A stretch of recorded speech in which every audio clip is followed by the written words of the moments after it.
6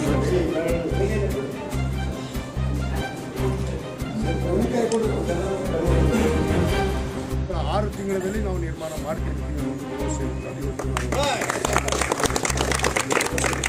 ಇನ್ಯಾರು ಬಡಬಗ್ಗರು ಯಾರು ನಿವೇಶನ ಇಲ್ಲ, ಮನೆ ಇಲ್ಲ ಅಂಥವ್ರಿಗೆ ಕೂಡ ಈ ಬಾರಿ ಅವರಿಗೆ ಸಂಪೂರ್ಣವಾಗಿ ಜಾಗೆಯನ್ನು ಕೊಡೋದ್ರ ಜೊತೆಗೆ, ನಿವೇಶನವನ್ನು ಕೊಡೋದ್ರ ಜೊತೆಗೆ ಮನೆಯನ್ನು ಕೂಡ ಕೊಡುವಂಥ ಕೆಲಸ ಖಂಡಿತವಾಗಿ ನಮ್ಮ ಆಡಳಿತ ಮಾಡುತ್ತೆ.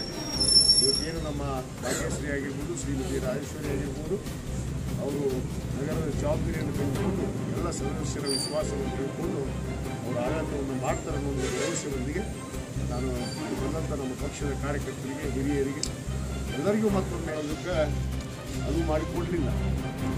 ಆ ಒಂದು ನಿಟ್ಟಿನಲ್ಲಿ ಇವತ್ತು ನಮ್ಮ ಸದಸ್ಯರು ನನ್ನ ಹತ್ರ ಅನೇಕ ಸಮಸ್ಯೆಗಳನ್ನು, ಅವರು ವಾರ್ಡಿನ ಸಮಸ್ಯೆಗಳನ್ನು, ಊರಿನ ಸಮಸ್ಯೆಗಳನ್ನು ಹೇಳ್ಕೊಂಡಿದ್ದಾರೆ.